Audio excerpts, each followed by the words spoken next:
दिल्ली सरकार हर साल new session की बिगनिंग में एक मेगा पीटीएम रखती है और इस साल भी उसका आयोजन किया गया था। 20 तारीख मुकर्रर की गई थी, लेकिन अब वो पीटीएम कैंसिल कर दी गई है। वो मेगा पीटीएम कैंसिल कर दी गई है और जिस तरह से यहाँ गेस्ट टीचर्स ने ऐलान कर दिया था कि इस बार उस पीटीएम में वो अभिभावकों से बात करेंगे, उनसे बात करेंगे, वो नोटा पर बटन दबाएं, उनसे बात करेंगे कि वो आप पार्टी को वोट ना दे। तो अब ये पीटीएम कैंसिल कर दी गई है। किस तरह से गेस्ट टीचर्स इसे देखते हैं, हमारे साथ आज मौजूद हैं। पिछले 50 दिनों से ये यहाँ बैठे हैं धरने पर, अपनी मांग कर रहे हैं। रोजगार मुद्दे जो जिस तरह से गारंटी जिसकी सरकार देती है, आज उसी रोजगार के लिए ये पिछले 50 दिनों से यहाँ सड़क पर हैं, धरने पर हैं।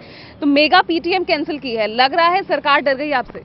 बिल्कुल, सरकार ने मेगा पीटीएम कैंसिल कर दी और ये इतिहास में पहली बार हुआ है कि सरकार ने मेगा पीटीएम की बात कही और फिर वो मुकर गए, क्योंकि हमने साफ ऐलान कर दिया था कि अगर मेगा पीटीएम होती है तो बच्चों के जो अभिभावक होंगे उनसे हम साफ कहेंगे कि आम आदमी पार्टी को वोट ना दे, क्योंकि पहले हम आम आदमी पार्टी के लिए प्रचार करते थे। जब भी मेगा पीटीएम होती थी हम बच्चों से कहते थे कि भाई इनको वोट दीजिए, लेकिन हमने साफ कह दिया था कि जो गेस्ट टीचर्स की बात नहीं करेगा, उनके मुद्दों के ऊपर बात नहीं करेगा, उनको जॉब सिक्योरिटी नहीं देंगी, ऐसी सरकार हमें नहीं चाहिए। इसलिए आप लोग आम आदमी पार्टी को वोट ना दीजिए। ये बात जैसी सरकार को पता चली, उन्होंने मेगा पीटीएम कैंसिल कर दी। बिल्कुल, तो इन्हें लगता है कि सरकार इससे डर गई है। और यहाँ पर कुछ ऐसे भी टीचर्स हैं जो इस वक्त स्कूल पहुंच रहे थे, एग्जाम्स के वक्त अपनी ड्यूटी दे रहे थे, बाद में धरने में भी शामिल हो रहे थे। तो उनका क्या कहना है? आप भी शायद उनमें से एक हैं जो धरने पर भी थी और ड्यूटी भी स्कूल में दे रही थी। मैम, ड्यूटीज तो दे रहे हैं, लेकिन कुछ भी हमें क्लियर नहीं पता है जॉब है या नहीं है।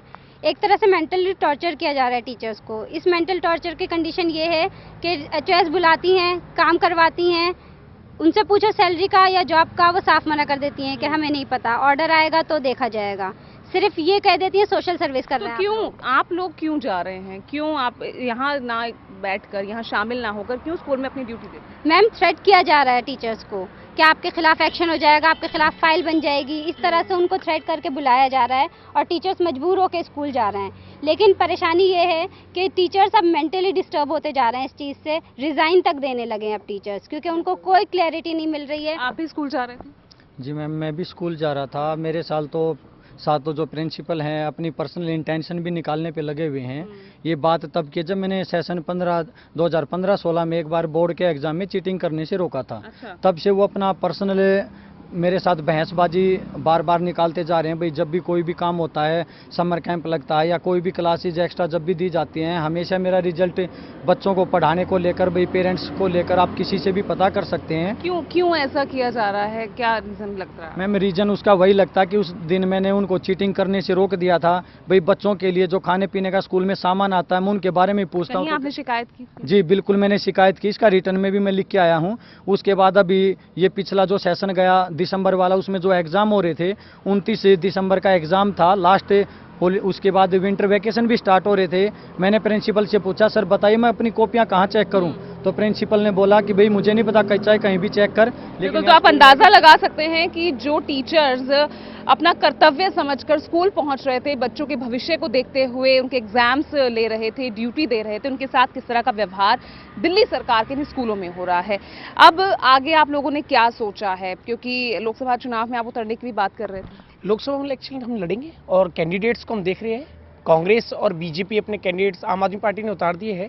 जैसा कि हमने पहले भी कहा था कि लोकसभा इलेक्शन हम लड़ेंगे और हमारे सातों सीटें क्लियर है इलेक्शन लड़ने के लिए, लेकिन हम अपने कैंडिडेट्स को बीजेपी और कांग्रेस के कैंडिडेट को देख के उतारेंगे। चलिए, तो यहाँ अभी फिलहाल जो इंतजार है वो कांग्रेस और बीजेपी के कैंडिडेट्स का है कि जब पार्टी अपने उम्मीदवारों का ऐलान करेगी तो यहाँ से भी एक ऐलान होगा और घोषणा होगी। क्या मुद्दा रहेगा? मुद्दा सिर्फ एक ही रहेगा, जो सिर्फ एम्प्लॉय की बात करेगा, जो एम्प्लॉयमेंट की बात करेगा, उसी के मुद्दे पे हम जाएंगे। क्योंकि रोजगार की बात तो जो पार्टियां करती थी, आज ना तो बीजेपी बोल रही है कुछ, ना ही कांग्रेस बोल रही है, ना ही आम आदमी पार्टी बोल रही है। सब अपनी रैलियों में लगे हुए हैं। चुनावी रैलियां करके क्या दिखाना चाहते हो? जब आप लोगों को रोजगार ही नहीं दे पाओगे तो वो करेंगे क्या? एक नारा चला था चौकीदार, मैंने पहले भी कहा। तो लग रहा है इस बार का लोकसभा चुनाव मुद्दों का चुनाव है या राष्ट्रवाद पर चुनाव है? सिर्फ राष्ट्रवाद पे चुनाव है, किसी मीडिया के चैनल पे, मतलब आपके चैनल्स पे तो हमने देखा है, लेकिन अदर मीडियाज के चैनल पे सिर्फ राष्ट्रवाद का मुद्दा चल रहा है, कोई रोजगार की बात नहीं करता, कोई राम मंदिर की बात नहीं हो रही। अब ये मुद्दे कहाँ चले गए? 15 लाख की कोई बात नहीं कर रहा, कोई 22 लाख की जो देने वाला था नौकरियां, ये किस तरह से दी जाएंगी ये तो बताओ। पहले वास्तविकता तो बताओ लोगों को कि हम इस तरह से देंगे, और नहीं देंगे तो हमारी सजा आपका क्या होगा? मुद्दा रहेगा? मुद्दा एक ही रहेगा, एम्प्लॉयमेंट। अगर रोजगार होगा तो जो आदमी होगा, ह्यूमन बीइंग होगा, वो खा सकेगा तो वो सब कुछ कर सकेगा। बिल्कुल, तो ये रोजगार के मुद्दे पर ही अपने अधिकारों की लड़ाई लड़ेंगे और यही मुद्दा इनका चुनाव का होगा। फिलहाल इंतजार